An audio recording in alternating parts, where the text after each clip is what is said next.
제가 하나님의 말씀을 봉독하도록 하겠습니다. 무리가 몰려와서 하나님의 말씀을 들을새 예수는 게네사렛 호숫가에 서서 호숫가에 배 두 척이 있는 것을 보시니 어부들은 배에서 나와서 그물을 씻는지라. 예수께서 한 배에 오르시니 그 배는 시몬의 배라. 육지에서 조금 떼기를 청하시고 앉으사 배에서 무리를 가르치시더니 말씀을 마치시고 시몬에게 이르시되 깊은 데로 가서 그물을 내려 고기를 잡으라.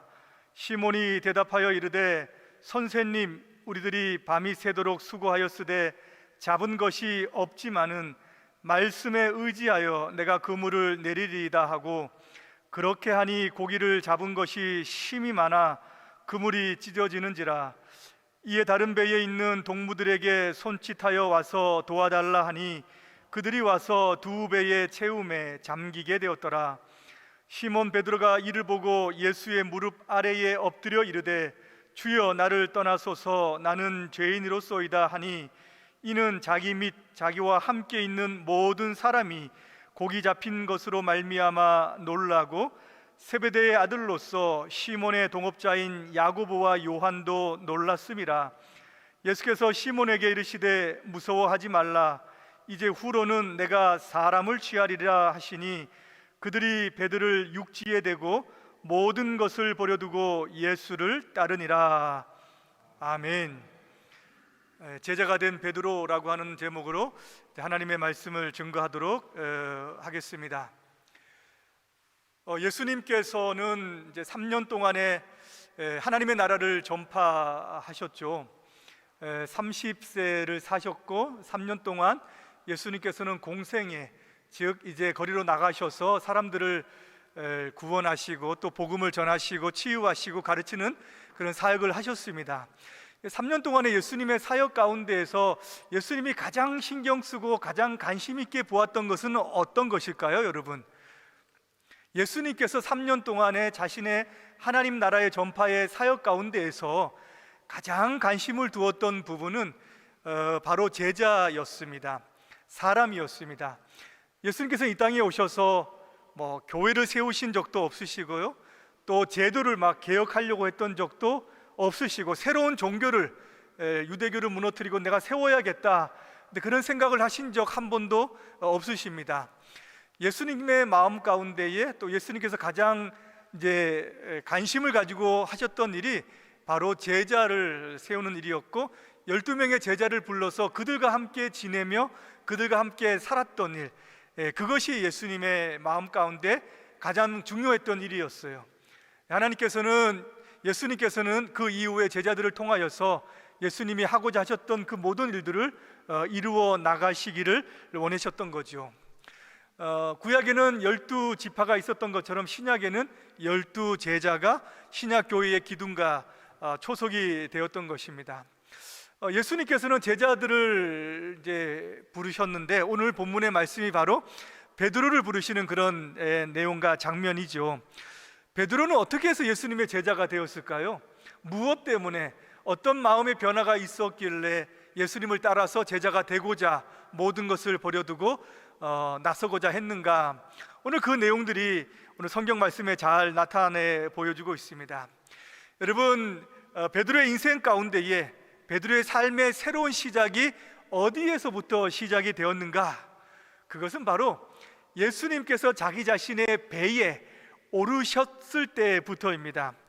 여러분, 오늘 말씀의 정황을 보게 되면은 게네사렛 호수라고 이야기하죠. 디베랴 호수, 갈릴리 호수, 호수가 너무 크기 때문에 바다다 이렇게 이야기합니다. 혹시 보덴 호수 가보셨습니까? 너무 크기 때문에 야, 이건 바다다 이렇게 생각이 들죠. 그것처럼 갈릴리 호수가 아마 그렇게 컸던 것 같습니다. 동서로는 약 12km, 그 다음에 남북으로는 23km 정도 되는 그런 큰 이제 호수였습니다. 아침에 예수님께서 게네사렛 호숫가로 가셨습니다.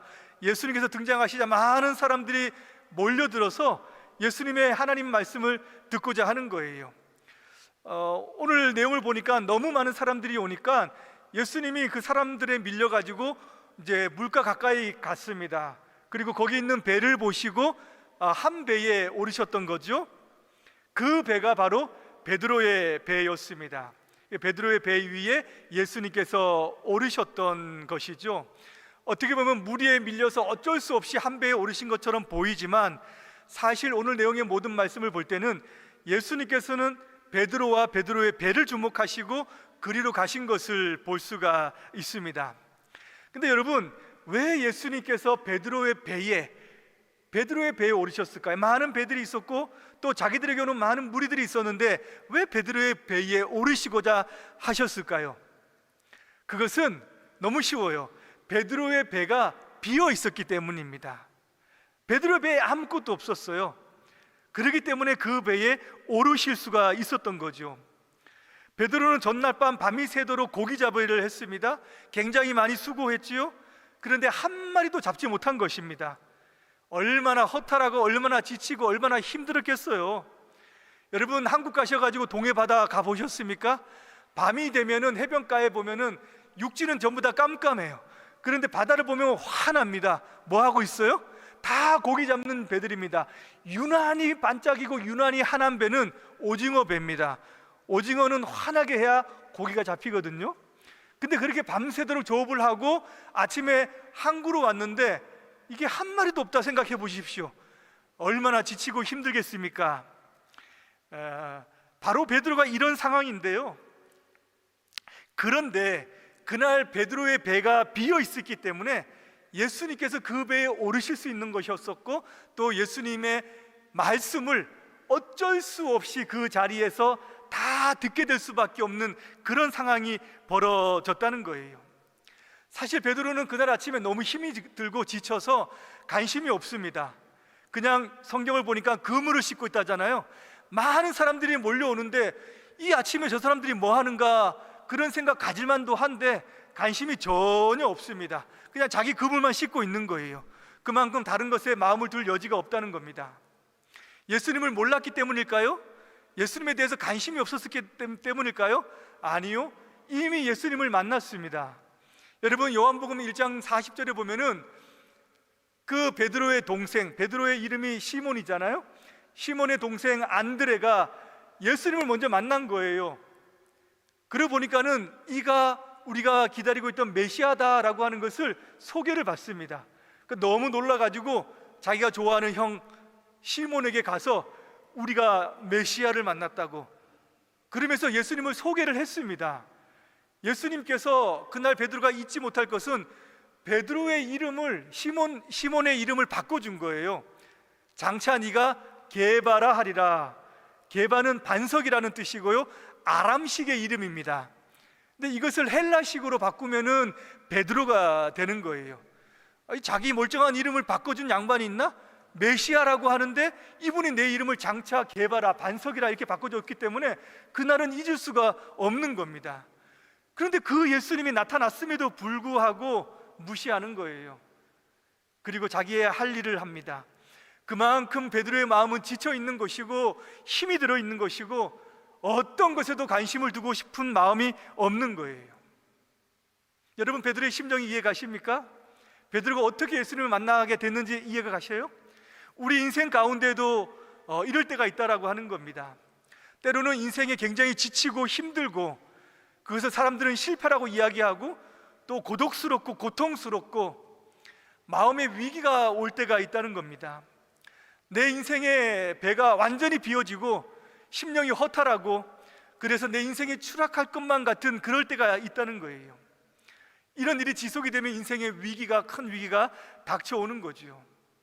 근데 여러분, 이때가 예수님을 만날 수 있는 아주 절호의 기회고 예수님의 은혜가 임할 수 있는 기회다라고 하는 것을 오늘 말씀을 통해서 우리는 알 수가 있어요.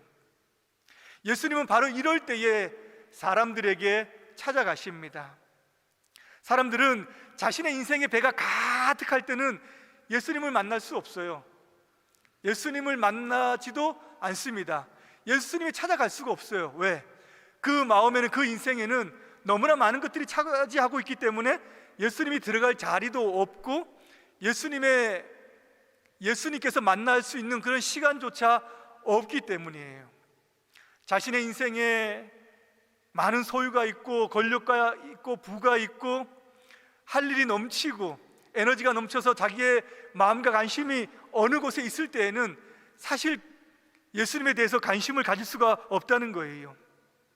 그런데 자기 인생의 배가, 내 인생의 배가 완전히 비어질 때, 우리 소유가, 재물이 비어지고 건강이 약해지고 사람에게 배신당하고 병이 들 때, 그때는 우리의 마음이 낮아지는 때고, 그때는 우리 인생의 배가 허물어지는 그럴 때예요. 사람들은 위기라고 이야기할 수 있는 그때에 사실은 예수님께서 찾아오시고 예수님께서 우리를 만나셔서 더 좋은 것으로 채워주시고 더 좋고 가치 있는 것으로 이끌어 주실 수 있다라고 하는 거죠. 그래서 예수님의 만났던 제자들은 누구를 찾아가느냐? 바로 그러한 자들을 관심을 가지고 찾아간다라고 하는 거예요. 사도 바울은 주님께서 찾으시는 이가 누구인가? 고린도전서에서는 이렇게 이야기를 합니다. 형제들아, 너희 부르심을 보라. 육체를 따라 지혜로운 자가 많지 아니하며 능한 자가 많지 아니하며 문벌 좋은 자가 많지 아니하도다. 그러나 하나님께서 세상의 미련한 것들을 택하사 지혜 있는 자들을 부끄럽게 하려 하시고 세상의 약한 것들을 택하사 지혜 있는 약한 것들을 택하사 강한 것들을 부끄럽게 하려 하시며 하나님께서 세상의 천한 것들과 멸시받는 것들과 없는 것들을 택하사 있는 것들을 폐하려 하시나니, 이렇게 말씀을 하고 있는 거죠. 지혜 없는 자, 미숙한 자, 학식 없는 자, 미련한 자, 약한 자, 천한 자, 멸시받는 자, 없는 자, 이런 자들 찾아가셔서 만나시고 은혜를 베풀어 주신다라고 합니다. 나 학식이 있는데, 나 지혜도 좀 있는데, 내가 천에서 예수님 만나 주셨나? 그런 의미가 아니죠. 이는 마음의 가난한 상태를 이야기하는 것입니다. 세상에 소유 있는 자들을 예수님 안 만나시고 또 똑똑한 사람들을 안 만나시고 하는 그런 이야기가 아니에요. 그들의 인생에 비워진 상태, 그들의 마음에 비워진 상태, 그 상태를 이야기하는 것입니다. 그럴 때 예수님께서는 찾아가시는 거예요. 여러분, 몇 년 전에 작고하신 이여령 박사 기억을 하시죠? 그 사람이 세례를 받았다라고 하는 것은 한국의 큰 이슈거리였습니다. 대단한 이슈거리였습니다. 그 사람은 대한민국이 생각했던 아주 창의적인 사람이었고 굉장히 지성적인 그런 대표적인 사람이었습니다. 88 올림픽 준비위원장이었죠. 그 조그만 아기가 그 굴레 가는 거, 그거를 창안했던 사람입니다. 얼마나 거기에 사람들이 포커스가 맞춰졌습니까? 아주 뛰어난 기발한 아이디어를 가지고 있는 사람이었죠. 한국의 서울예술학교를 그 사람이 주도해서 창립하게 했습니다. 한국의 일꾼들, 예술에 감각 있는 애들을 어릴 때부터 키워야 된다고. 아주 뛰어난 사람이었어요. 그가 다니면서 왜 예수를 믿지 말아야 되는가를 강연했던 사람입니다. 그런데 그의 인생이 바뀌어가지고 왜 예수를 믿어야 하는지 간증하면서 다니게 되었던 사람이에요. 자기 딸의 죽음 앞에서 그의 아무것도 할 수 없는 실존을 바라보았고, 자기 외손자가 어느 날 갑자기 죽는 것을 보고 마음에 요동이 쳤지만 자신은 모든 것을 비우고 낮추기로 결정했다라고 그는 고백하는 거예요. 그렇게 뛰어난 사람도 주님께서는 만나죠. 단 그 인생의 배가 비워줘야 됩니다. 마음이 가난해져야 됩니다. 그럴 때 주님께서 찾아가셔서 그를 만나시고 인도해 주시죠. 그런 예들은 수도 없습니다. 제가 1시간 동안 말씀드릴 수 있어요. 너무 설교 시간이 짧으니까 말씀 못 드리고, 우리 인생에서 만나는 때때로 이런 위기들, 고통의 자리, 어려운 자리, 주님을 만나시는 자리인 줄을 믿습니다. 그때가 우리의 인생 가운데 축복이다라고 하는 것을 우리가 잊지 말아야 하는 것이죠. 예수님께서 배에 오르시고 나가지고 조금 더 보게 되면은 예수님의 말씀에 순종했었을 때에 베드로는 기적을 경험하는 것을 보게 됩니다. 오늘 말씀 4절 이하를 보게 되면은 예수님께서 말씀을 마치시고 나가지고 베드로에게 뭐라고 이야기합니까? 깊은 데로 가서 그물을 내려 고기를 잡으라, 이렇게 이야기를 합니다. 베드로가 뭐라고 이야기합니까? 5절에서 우리 한번 다 같이 읽어볼까요? 시작. 시몬이 대답하여 이르되 선생님, 우리들이 밤이 새도록 수고하였으되 잡은 것이 없지만은 말씀에 의지하여 내가 그물을 내리리이다 하고 이렇게 말씀을 하고 있죠. 베드로는 말이 뭡니까? 주님, 선생님, 우리는 밤이 새도록 수고했습니다. 그런데 한 마리도 잡지 못했습니다. 그런데 말씀에 의지해서 제가 그물을 내리겠습니다. 이렇게 얘기하죠. 이것을 보면은 베드로는 지금 주님의 말씀을 지금 의지해가지고 내가 그물을 내리겠다 이렇게 지금 얘기하는 것처럼 보여요. 우리의 복음성도 있죠. 오늘 혹시 이 찬양을 부를까 했습니다. 주의 말씀 의지하여 깊은 곳에 그물 던져 믿는 자에게 능치 못함 없다. 우리가 많이 부르는 찬양이죠. 이것을 생각하면은 베드로가 주님의 말씀을 굳게 의지하여서 확실한 마음을 가지고 그물을 던진 것으로 우리는 생각을 하는데, 사실 이 원문을 보게 되면은 의지하여라고 하는 말씀이 없어요. 의지하여라고 하는 단어가 없어요. 이런 단어가 원래 그 당시에 없었던 것은 아닙니다. 성경의 다른 부분에 보면은 의지한다라고 하는 단어가 있어요. 그런데 이 단어는 없죠. 그래서 의역을 한 겁니다. 말하자면은 번역을 하면 말씀에 따라, 즉 선생님이 한번 말씀하셨으니까 내가 이 그물을 한번 던져보겠습니다 라고 하는 그런 마음이 사실은 베드로의 마음이었다라고 하는 거예요. 그런데 베드로가 잘한 것이 무엇이냐? 바로 순종했다라고 하는 겁니다. 베드로가 참 잘한 것은 순종이에요. 베드로 마음 가운데 큰 믿음이 있었던 것은 아닙니다. 주님을 의지해야겠다라고 하는 강력한 힘이 그 마음 가운데 있었던 것은 아니지만은 주님의 말씀에 지금 순종했다라고 하는 거예요. 여러분, 이 순종이 지금 기적을 맛보게 하는 거예요. 아멘. 순종했었을 때에 하나님이 하신 일을 지금 보고 있는 겁니다. 자신의 경험과 자신의 능력과 자신의 모든 상식을 지금 베드로는 얼마든지 얘기할 수 있어요. 지금 무슨 말을 하는 겁니까? 너무 지금 힘든 요구를 지금 하고 있는데, 갈릴리 바다 호수 처음이시죠? 당신이 나사렛에서 왔다는 얘기를 제가 들었습니다. 당신은 목수라는 얘기를 들었는데 여기는 제 밭입니다. 갈릴리에서는 밤에 고기를 잡지 낮에는 절대 안 잡아요. 그리고 깊은 데서는 고기가 없다고 합니다. 그러니까 얕은 데서 고기를 잡았다고 해요. 근데 지금 주님은 지금 다 거꾸로 이야기하고 있는 거죠, 맞죠?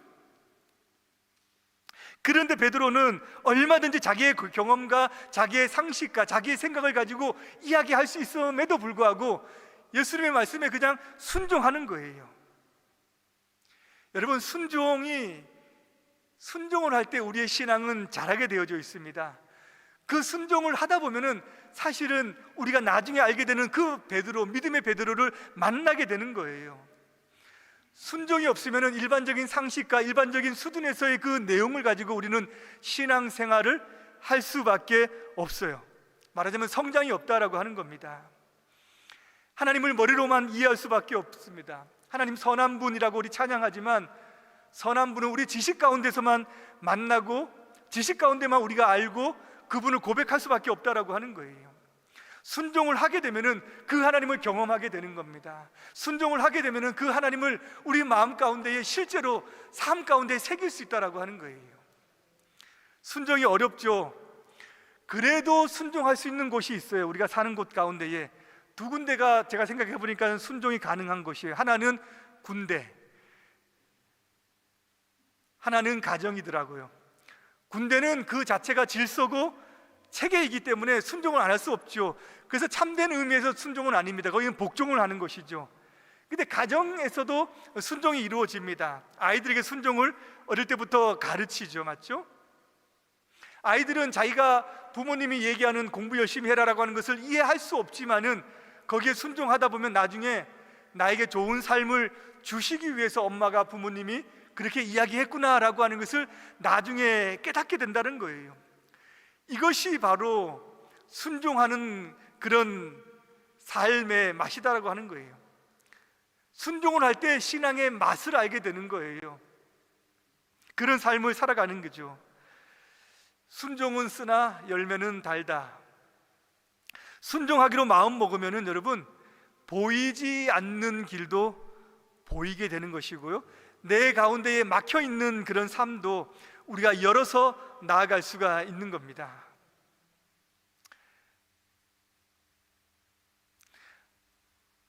예수님을 믿는 한 부인이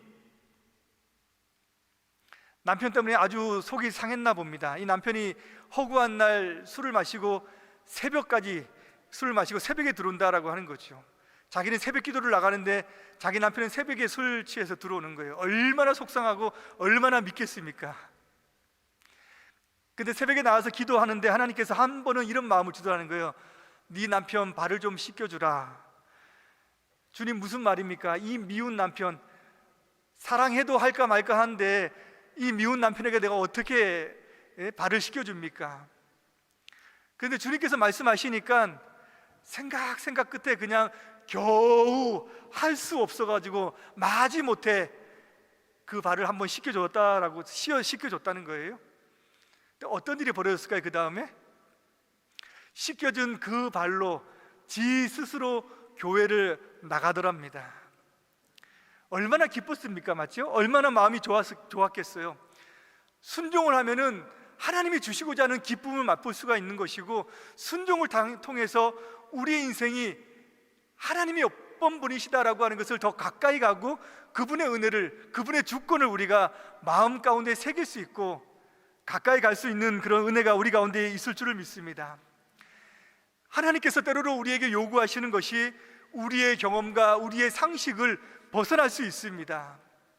그런데 하나님은 그 상식과 그 경험을 벗어나서 일하실 수 있는 분, 그런 분을 우리가 만날 수 있다라고 하는 거예요. 베드로가 만났던 예수님은 바로 그런 분입니다.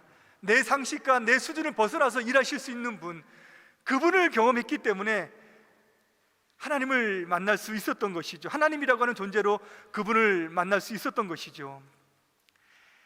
마지막으로 베드로의 인생 가운데 어떤 변화가 있었냐면은 영적인 변화를 그를 체험을 하게 됩니다. 여러분, 베드로가 그 말씀에 순종했었을 때에 그의 그물이 찢어지는 그런 경험을 하게 되죠. 너무 놀라가지고, 너무 고기가 많아서 옆에 있는 동료들을 불러가지고 좀 도와달라고. 그래서 배가 두 척의 배가 그 실는데도 불구하고 그냥 배가 가라앉을 정도의 그런 내용을, 그런 경험을 하게 됩니다. 아마 베드로의 인생 가운데 이런 경험했던 날이 아마 없을 거예요. 여러분, 굉장히 놀라운 이런 일을 경험했었을 때에 베드로는 뭐라고 고백합니까? 주여 떠나소서, 나는 죄인이로소이다, 이런 고백을 해요. 우리는 이 내용을 너무 잘 알고 있습니다. 그래서 감각이 없죠. 근데 생각을 해보세요, 여러분. 우리 인생 가운데 생각지도 못한 내일에 완전히 행운이 찾아온 거예요. 복이 찾아온 겁니다. 그럴 때 뭐라고 이야기해야 됩니까? 와, 정말 횡재다. 이런 성공이 있는가? 이런 은혜가 있는가? 주님, 나와 함께 사십시오. 말하자면 주님, 떠나지 말고 내 배를 강단 삼아 가지고 여기에서 계속 하나님 말씀 전해주시고 우리 같이 살자고, 이렇게 이야기해야 맞는 것이거든요. 그런데 베드로는 뭐라고 이야기합니까? 주님, 나를 떠나소서, 나는 죄인입니다 라고 이렇게 고백한다는 거예요. 아, 내가 예수님을 만났더니 진짜 복이 넘치는구나, 횡재했구나, 건강이 오는구나, 인생이 성공하는구나, 막힌 것이 뚫리는 거구나, 이렇게만 생각하고 주님을 만난 것은, 그것은 육적인 변화입니다.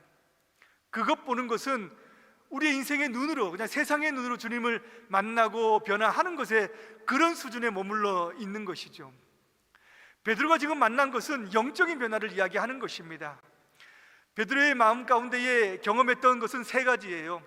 첫 번째는 예수님에 대한 인식이 바뀝니다. 5절에는 뭐라고 이야기하냐면 선생님, 이렇게 불러요. 선생님, 보십시오. 근데 지금 뭐라고 부릅니까? 주여라고 부릅니다. 마이스터라고 불렀다가 헤어라고 지금 부르고 있는 거예요. 이것은 하나님에 대한 호칭입니다. 하나님에 대한 호칭.